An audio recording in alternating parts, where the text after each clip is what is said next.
विषय हम उसी पर आते हैं कि गीता जी अध्याय नंबर 8 के श्लोक नंबर 5 और 7 में कहा है, यदि तूने मेरी शरण में रहना है तो मेरी भक्ति कर, युद्ध भी कर और मेरा सिमरण भी कर।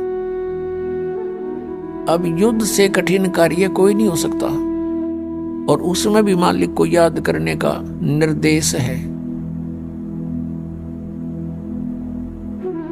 और यही तरीका उस परमपिता के पाने का 8वें अध्याय के 8, 9, 10 श्लोक में गीता जी में कहा कि उस परमात्मा की भक्ति करेगा तो उसको प्राप्त होगा। उसका मंत्र 17वें अध्याय के 23वें श्लोक में बताया है, ओम तत्सत इति निर्देश ब्रह्मणे त्रिविध समर्थ है।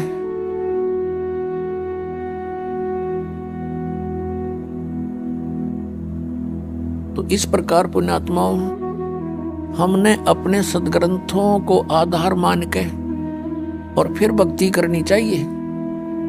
वैसे धूल में लठ लगाने से कोई फायदा नहीं। अंधाधुंध कितना कुछ कर रहा है, कोई कुछ कर रहा है, डूंडा ठा रहे हैं, कोई तप कर रहा है, कोई व्रत रख रहा है, तो ये कहीं प्रमाण है इन साधनाओं से किसी को कोई मिला प्राप्ति हुई?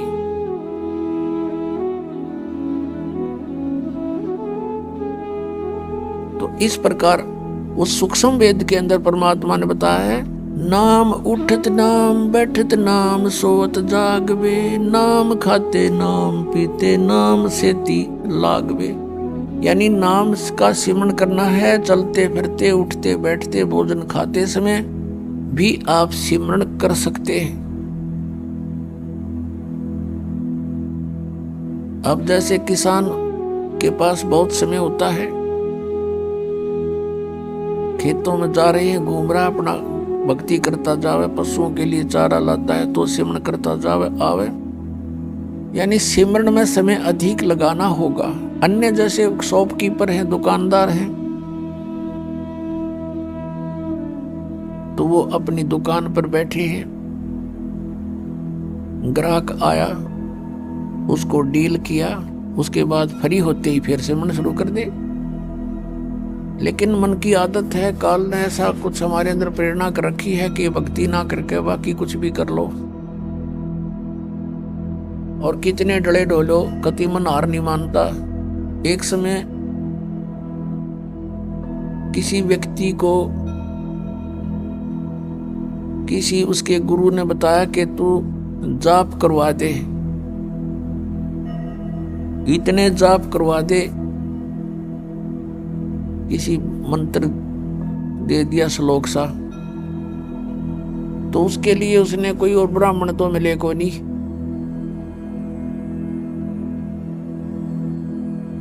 उस अपने गुरु से पूछा, जी ब्राह्मण नहीं मिल रहे हैं, मैं किसी और से करा सकता हूँ? कहाँ भाई किसी से करा दे, फिर इतने मंत्र करा दे तू।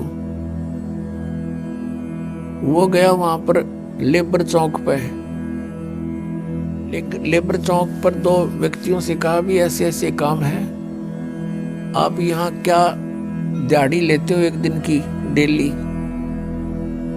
उन्होंने बताया कि हम 15 रुपए लेते हैं। और क्या काम करते हो? कि सारा दिन तसले ढोते हैं, मिट्टी डालते हैं सड़कों पर या किसी के घर पे। तो उस व्यक्ति ने कहा कि मैं तुम्हें 30 रुपए दूंगा और बढ़िया भोजन दूंगा और बढ़िया कपड़े दूंगा, तुम मेरे यहाँ काम कर दोगे? क्या काम है बताइए?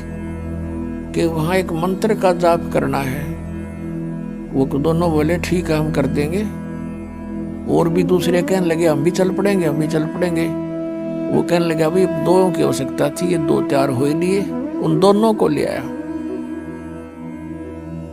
उनको कहा पहले तुम स्नान करो। स्नान किया और बढ़िया भोजन कराया, स्वच्छ कपड़े पहना दिए, जैसे धोती लपेटा करते पहले, वह धोती दे दी उनको बढ़िया। और कहा ये माला ले लो और ये मंत्र बोलते रहो, 8 घंटे ड्यूटी करो तुम अपनी, 8 घंटे यहाँ और 30 रुपए दूंगा, वहां 15 लेते थे। जी ठीक है, बहुत अच्छी बात, न्याल हो गए। और जी कितने दिन कराओगे? अग भाई 3-4 दिन कराने पड़ेंगे। अग जी और किसी ना बुलाइयो? अग ना भाई ठीक समय ना, और क्या जरूरत है। डेली इतने करने तुम कर ही दोगे, कहाँ जी कर देंगे।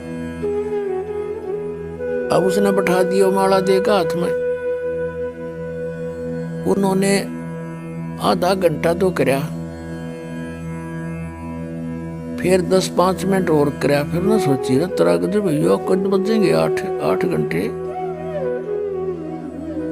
हुए। तो दोनों ने बोले भाई ले पकड़ तेरी माला और या तेरी धोती, आप मारा बनाओ 8 घंटे जड़ गुण बैठा रहा में बंद के।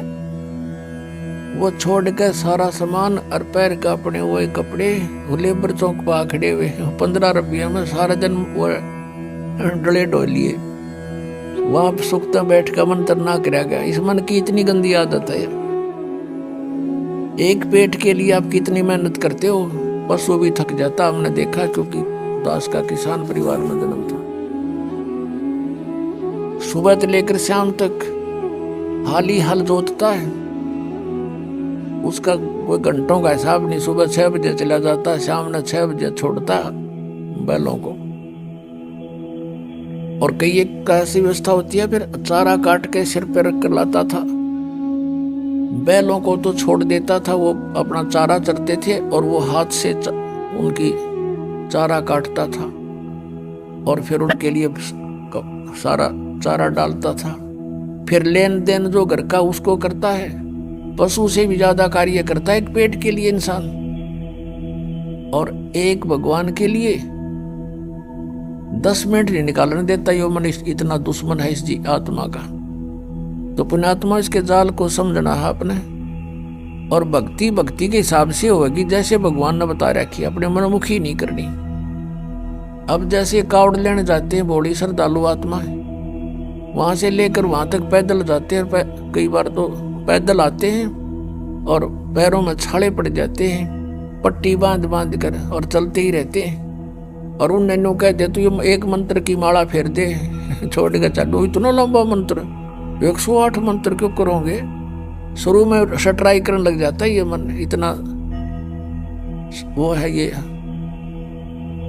उल्टे काम करने में राजी और अच्छे काम में इसकी बिल्कुल रुचि नहीं बनती। तो इस भक्ति से, ज्ञान से, परमात्मा के अंकुश से ये मन फिर आपको भक्ति करने देगा, ना भक्ति ना करने दे। और कुछ भी कर ले, तपस्या कर ले, सारा दिन कोई वर्षों तो खड़े रहते हैं, क्योंकि वहां मन का सहयोग होता है। और मन ये काल है, ये चाहता है कि परमात्मा की भक्ति ना करके यू प्राणी बाकी कुछ भी करता रहे, अपने पंजे नीचे है। यो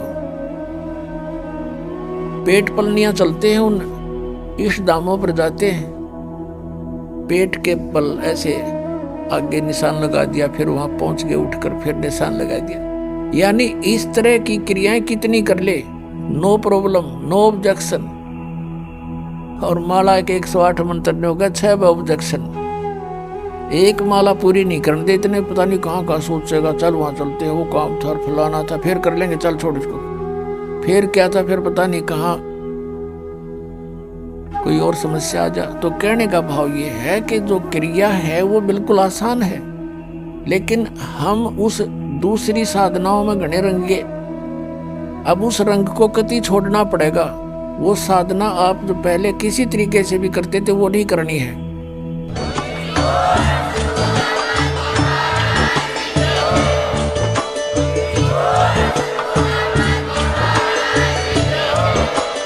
आप सुन रहे थे जगत गुरु तत्वदर्शी संत रामपाल जी महाराज जी के मंगल प्रवचन। अधिक जानकारी के लिए विजिट कीजिए हमारी वेबसाइट www.jagatgururampalji.org। संत रामपाल जी महाराज जी के शुभ आशीर्वाद से पूरे विश्व भर में 500 से भी ज्यादा नाम दीक्षा केंद्र हैं, जिन पर संत रामपाल जी महाराज जी द्वारा ऑनलाइन निशुल्क नाम दीक्षा दी जा रही है। अपने नजदीकी नाम दीक्षा केंद्र का पता करने के लिए संपर्क करें 8222880541।